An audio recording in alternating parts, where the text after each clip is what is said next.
जय हिंद, वंदे मातरम। दोस्तों स्वागत है आज के नए क्लास में। आज आप लोग के लिए लाया हूँ जीके जीएस का मोस्ट इम्पोर्टेंट क्वेश्चन, जो कि आरआरबी ग्रुप डी के लिए बहुत ही इम्पोर्टेंट होने वाला है। तो दोस्तों इस वीडियो को शुरू से अंत तक जरूर देखिएगा।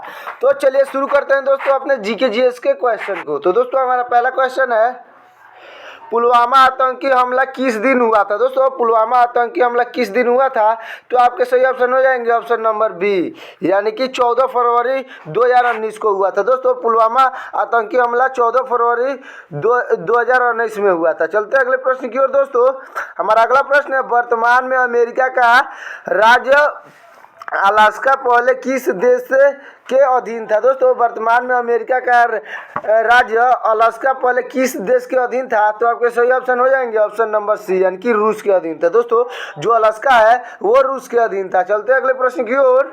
तो दोस्तों हमारा अगला प्रश्न है, चौरी चौरा कांड के बाद गांधी जी ने कौन सा आंदोलन समाप्त किया था। दोस्तों चौरी चौरा कांड के बाद महात्मा गांधी ने कौन सा आंदोलन समाप्त किया था, तो आपके सही ऑप्शन हो जाएंगे ऑप्शन नंबर सी, यानी कि असहयोग आंदोलन। दोस्तों चौरी चौरा कांड के बाद महात्मा गांधी ने असहयोग आंदोलन को समाप्त किया था। चलते अगले प्रश्न की ओर। तो दोस्तों हमारा अगला प्रश्न है, जीएसएलवी का पूरा नाम क्या होता है। दोस्तों जीएसएलवी का पूरा नाम क्या होता है, तो आपके सही ऑप्शन हो जाएंगे ऑप्शन नंबर सी, यानी कि जियोसिनेक्रोमिट सैटेलाइट लॉन्च व्हीकल। दोस्तों आपके सी ऑप्शन सही हो जाएंगे। चलते हैं अगले प्रश्न की ओर। तो हमारा अगला प्रश्न है दोस्तों, छुई मुई पौधे का वैज्ञानिक नाम क्या है। दोस्तों छुई मुई पौधे का वैज्ञानिक नाम क्या है, तो सही ऑप्शन हो जाएंगे ऑप्शन नंबर ए, यानी कि मिमोसा पुडिका। दोस्तों मिमोसा पुडिका आपके सही ऑप्शन हो जाएंगे, यानी कि छुई मुई पौधे का वैज्ञानिक नाम मिमोसा पुडिका हो जाएगा। चलते अगले प्रश्न की ओर। दोस्तों हमारा अगला प्रश्न है, the guide of small thing पुस्तक के लेखक कौन है। दोस्तों the guide of small thing पुस्तक के लेखक कौन है, तो आपके सही ऑप्शन हो जाएंगे ऑप्शन नंबर सी, यानी कि अनिरुद्धति राय। दोस्तों अनिरुद्धति राय आपके सही ऑप्शन हो जाएंगे। अगला प्रश्न है दोस्तों हमारा अगला प्रश्न है, दिल्ली मेट्रो का उद्घाटन किसने किया। दोस्तों दिल्ली मेट्रो का उद्घाटन किसने किया, तो आपके सही ऑप्शन हो जाएंगे ऑप्शन नंबर सी, यानी कि अटल बिहारी वाजपेयी ने किया था। दोस्तों दिल्ली मेट्रो का उद्घाटन अटल बिहारी वाजपेयी ने किया था। चलते अगले प्रश्न की ओर। तो दोस्तों हमारा अगला प्रश्न है, 2019 में भारत रत्न किसे प्रदान किया गया। दोस्तों 2019 में भारत रत्न किसे प्रदान किया गया, तो आपके सही ऑप्शन हो जाएंगे ऑप्शन नंबर ए, यानी कि प्रबल मुखर्जी को। दोस्तों प्रबल मुखर्जी आपके सही ऑप्शन हो जाएंगे। चलते हैं अगले प्रश्न की ओर।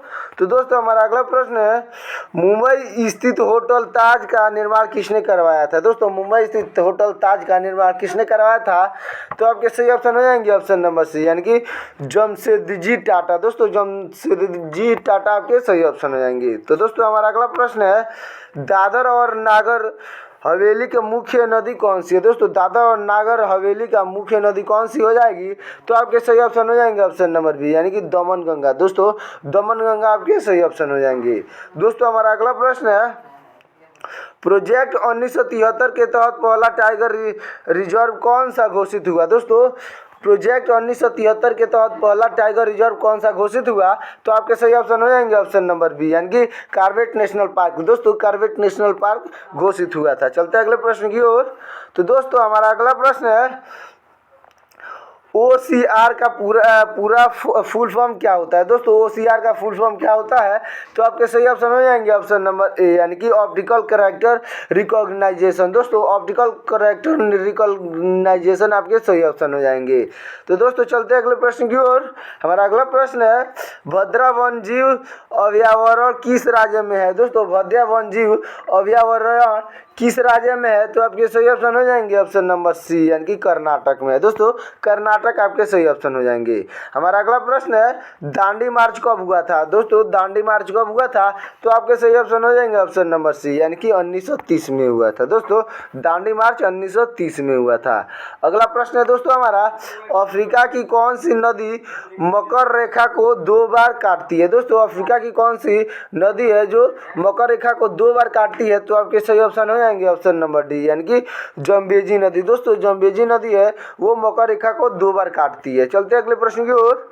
तो दोस्तों हमारा अगला प्रश्न है, वर्ष वर्ष में किन दो तिथियों को पृथ्वी के दो गोल धर्मों में दिन और रात बराबर होता है। दोस्तों, वर्ष के किन दो तिथियों को पृथ्वी के दोनों गोलार्ध में दिन और रात बराबर होते हैं? तो आपके सही ऑप्शन हो जाएंगे दोस्तों ऑप्शन नंबर बी, यानी 21 मार्च और 23 सितंबर को दिन और रात बराबर होते हैं। चलते अगले प्रश्न की ओर। दोस्तों, अगला प्रश्न है पंचायती राज व्यवस्था का मुख्य उद्देश्य क्या है? दोस्तों, पंचायती राज व्यवस्था का मुख्य उद्देश्य क्या है? तो आपके सही ऑप्शन हो जाएंगे ऑप्शन नंबर सी, यानी कि लोगों को विकासात्मक प्रशासन में भागीदारी योग बनाना। तो आपके सी ऑप्शन सही हो जाएंगे दोस्तों, याद रखिएगा। चलते हैं अगले प्रश्न की ओर। हमारा अगला प्रश्न है राणा प्रताप सागर परियोजना किस प्रकार की परियोजना है? दोस्तों, राणा प्रताप सागर की परियोजना किस प्रकार की परियोजना है?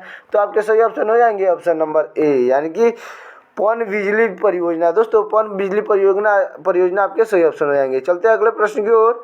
तो दोस्तों, हमारा अगला प्रश्न है दोस्तों, भारतीय राष्ट्रपति के रिक्त पद को अधिकतम कितने समय में भरना अनिवार्य है? दोस्तों, भारतीय राष्ट्रपति के रिक्त पद को अधिकतम कितने समय में भरना अनिवार्य है? तो आपके सही ऑप्शन हो जाएंगे दोस्तों ऑप्शन नंबर सी। दोस्तों, सी यानी कि 6 महीने में भरना अनिवार्य होता है। अगला प्रश्न है दोस्तों, श्रीहरिकोटा द्वीप किस झील के समीप स्थित है? दोस्तों, श्रीहरिकोटा द्वीप किस झील के समीप स्थित है? तो आपके सही ऑप्शन हो जाएंगे ऑप्शन नंबर सी, यानी कि पुलिकट झील। दोस्तों, पुलिकट झील के समीप है।